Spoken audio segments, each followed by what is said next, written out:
دہی اور غلط بیانی، یہ بھی ایک اہم مسئلہ ہے ڈیٹا کی رازداری میں، اور اس سے بھی بہت سارے لوگ متاثر ہوتے ہیں۔ اس کی ایک مثال ہے ایک مشہور پاکستانی ویلاگر، اس کا اکاؤنٹ یوٹیوب کا ہیک ہو گیا، کیونکہ جو یوٹیوب کا اکاؤنٹ ہے یہ ای میل پر ہی بنتا ہے۔ تو اسے ایک ای میل آئی، وہ ای میل اس قسم کی تھی، اس سے پتہ چل رہا تھا کہ یہ گوگل جو کمپنی جو ای میل اور یوٹیوب پرووائڈ کرتی ہے وہ گوگل کا رہی ہے، وہ گوگل کی طرف سے آیا ہے۔ لیکن جیسے ہی اس نے ای میل کو کھولا اور ایک بٹن پریس کیا ہی ہے اس نے، تو اس کا جو اکاؤنٹ تھا وہ ہیک ہو گیا، یعنی کہ اس کا جو اکاؤنٹ تھا وہ اس کے ہاتھ سے نکل گیا، یعنی اس سے اس کا کافی نقصان ہوا۔ بعد میں اسے کچھ لوگوں کے ذریعے، پاکستانی ہیں وہ، ان کے ذریعے وہ بعد میں اکاؤنٹ اسے دوبارہ واپس بھی مل گیا، لیکن اس سے وقتی طور پر اسے بہت دھچکا پہنچا ذہنی طور پر۔ تو اس لیے اس میں کیا ہے کہ اگر آپ کو ای میل وغیرہ آتے ہیں، اگر آپ کا ای میل ایڈریس بنا ہوا ہے تو اس میں ای میل جو آتے ہیں، وہ اگر آپ اس میں ایک آپشن ہے اسپیم کا، اگر اسپیم پر کلک کرتے ہیں اس میں کچھ ای میل وغیرہ آئی ہوتی ہیں، جو اس میں ای میل جو ہوتی ہیں وہ بیسیکلی اسی قسم کی ہوتی ہیں کہ کوئی کمپنی کی طرف سے آپ کو کہہ رہا ہوتا ہے کہ آپ کا کیا کہتے ہیں پرائز بانڈ نکلا ہے تو آپ یہ فارم فل کر دیں، اس طرح کے۔ تو جیسے ہی وہ فارم فل کرتا ہے تو اس کے جو متعلقہ معلومات ہے وہ کمپنی کو حاصل ہو جاتی ہے، اس سے وہ کچھ بھی کر سکتی ہے، ٹھیک ہے نا۔ تو یہ ہوتی ہے دھوکہ دہی کہ اسی طرح اگر اس کے علاوہ اگر آپ کریڈٹ کارڈ کے ذریعے کوئی آن لائن شاپنگ کرتے ہیں، ٹھیک ہے نا، تو اس میں بھی ایڈ وغیرہ بھی آتے ہیں، اس کے علاوہ کچھ اضافی پیج وغیرہ بھی کھل جاتے ہیں، جیسے ہی آپ کلک کرتے ہیں اس سے اضافی کھل جاتے ہیں۔ تو ایسا محسوس ہوتا ہے کہ یہ جو پیج ہیں یہ بھی اسی سائٹ کے ہیں، وہ بھی کریڈٹ کارڈ وغیرہ مانگتے ہیں، تو آپ اگر وہ اسے دے دیتے ہیں تو آپ کا جو کریڈٹ کارڈ ہے اس کے پاس اس کی معلومات چلی جاتی ہے، بجائے جہاں سے آپ خرید رہے ہیں ان کے پاس جائے، اس کے پاس نہیں جاتی بلکہ جو ہیکر ہوتے ہیں ان کے پاس چلی جاتی ہے۔ اچھا، اس کے بعد پیٹنٹ، یہ بھی ایک انتہائی اہم حصہ ہے، اس کا جو راز ہے کہہ لیں یا آپ کا حقوق ہیں اس کا ایک حصہ ہے یہ پیٹنٹ۔ پیٹنٹ کیا ہے؟ یہ اگر آپ کو کوئی نیا آئیڈیا ہے یا آپ نے کوئی نئی ایجاد کیا ہے، کوئی ڈیوائس وغیرہ، تو اگر آپ بغیر کسی کو بتائے اس کا اگر پیٹنٹ حاصل کر لیتے ہیں تو اس کی کوئی بھی نقل تیار نہیں کر سکتا آپ کی اجازت کے بغیر، خلاف قانون۔ اگر آپ نے کوئی چیز بنائی ہے اور اگر آپ نے آئیڈیا اس کو شیئر کر دیا، یا کوئی چیز بنائی ہے تو اس کے متعلق کسی اور بندے کو آپ نے دوست کو بتا دیا، یا آپ کو کوئی آئیڈیا نیا آیا ہے وہ اپنے دوست کو بتا دیا ہے اگر آپ نے، تو اگر وہ اس آئیڈیا کو اگر وہ آپ کا دوست پیٹنٹ کروا لے، حاصل کر لے اس کا، تو کیا ہوگا، وہ آپ کے دوست کے نام پر ہو جائے گا۔ تو اس میں بہتر ہے کہ اگر آپ کو کوئی نیا آئیڈیا آتا ہے یا کوئی نئی چیز آپ نے تیار کی ہے، کوئی ڈیوائس وغیرہ، تو پہلے یہی کام کریں کہ اس کا پیٹنٹ حاصل کر لیں، اس کے بعد دنیا کو اس کے بارے میں بتائیں۔ اس کی ایک مثال بھی ہے بہت بڑی، دو بڑے سائنسدان ہیں جن کا نام آپ نے سنا ہوگا، ایک مارکونی ہے اور دوسرا نکولا ٹیسلا ہے۔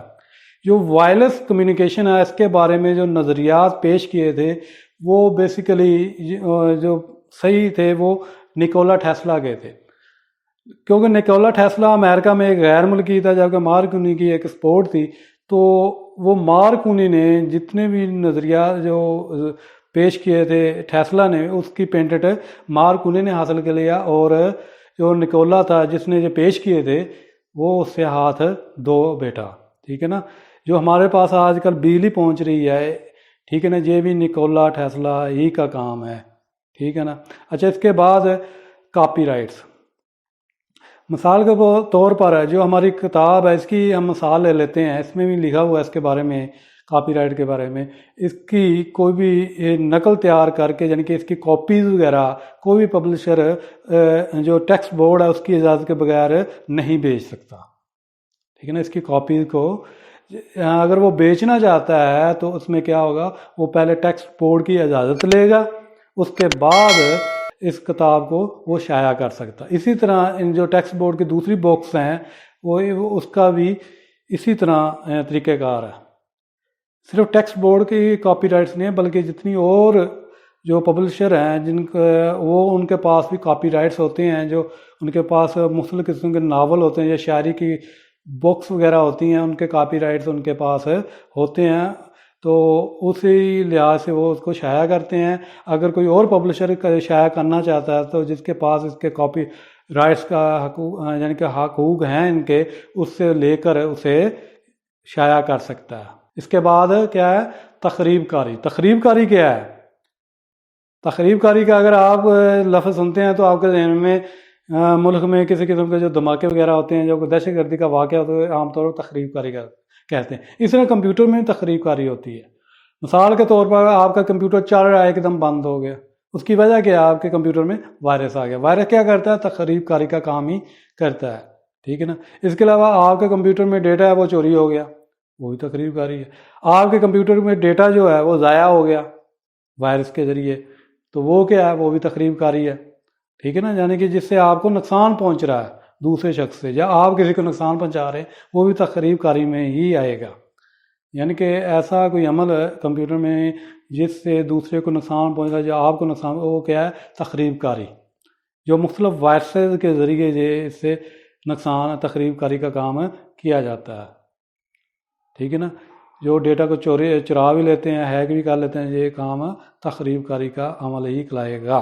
کے بعد ہے تجارتی راز. تجارتی راز کیا ہے؟ مثال کے طور پر دو مختلف کمپنی ہیں جو آپس میں جن کا مقابلہ ہے, اور دونوں کی جو سافٹ ویئر وہ ایک جیسے ہی ہیں, لیکن کچھ ان میں فیچر اضافی ہیں. ایک میں کچھ فیچر اضافی ہیں اور دوسری میں کچھ فیچر اضافی ہیں, جن کی وجہ سے دونوں کی سیل بہت زیادہ ہو رہی ہے. تو ظاہری بات ہے آپس میں حریف ہیں تو وہ ایک دوسرے کو مات دینے کی کوشش تو کریں گے, ایک دوسرے سے آگے بڑھنے کی کوشش کریں گے. تو اس سے کیا ہوگا؟ وہ دوسری کمپنی, جو ایک کمپنی دوسری کمپنی کے راز جو فیچر اضافی ہیں ان کے راز چوری کریں گے. ٹھیک ہے نا. اگر وہ چوری کرنے میں کامیاب ہو جاتی ہیں تو جو اگلا وہ ورژن سافٹ ویئر کا آئے گا اس میں وہ تمام فیچر ہوں گے جو دوسری کمپنی بھی مہیا کاری تھی اس میں. یعنی کہ وہ دوسرے سافٹ ویئر کے اس میں فیچر آنے کی وجہ سے اس کی سیل بڑھ جائے گی, جبکہ جس کے وہ راز چرائے ہیں جس سافٹ ویئر کے, وہ اس کے کی وہ سیل کم ہو جائے گی. ٹھیک ہے نا. جب بالکل ہی ختم ہو جائے گی, اس سے کیا ہوگا؟ ایک کو نقصان ہوئے گا. یہ بھی ایک اہم مسئلہ ہے ہمارا جو ڈیٹا رازداری کا ہے, تو اس کا بھی یہ ایک بہت اہم مسئلہ ہے, جس سے ایک کمپنی تو اوپر چلے جائے گی چوری کر کے, لیکن دوسری بالکل ڈاؤن ہو جائے گی. سیکیورٹی سے متعلق جو مسائل ہے اس کا جو دوسرا پوائنٹ ہے وہ ہے دوسروں کے راز کی حفاظت کرنا. دوسروں کے راز آپ کے پاس اس کی حفاظت کرنا. اس میں ایک مثال ہے ہمارے سامنے ناظرہ کی.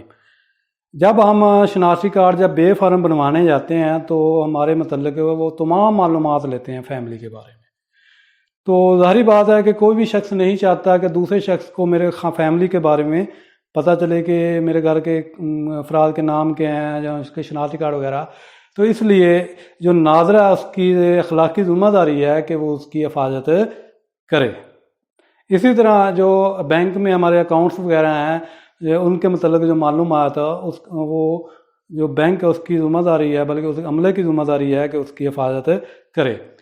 اس کے علاوہ جب آپ کوئی خرید و فروخت کے لیے بازار میں جاتے ہیں تو وہاں لکھا ہوتا ہے کہ آپ کو وہاں کیمرے کی آنکھ دیکھ رہی ہوتی ہے. وہ کیوں لکھا ہوتا ہے؟ تاکہ آپ کو بتایا جائے کہ جہاں کیمرے لگے ہوئے ہیں جو آپ کی ریکارڈنگ کر رہے ہیں, آپ کو پتہ چل جائے, آپ کو بتائے بغیر آپ کے متعلق ریکارڈنگ نہ ہو, تاکہ آپ کی کچھ جو آپ کی کوئی پرسنل حرکت ہے, جو کوئی ایسی حرکت آپ سے ہو جائے جو آپ کے لیے شرمندگی کا باعث بنے, وہ آپ سے نہ ہو, آپ ایکٹیو ہو جائیں.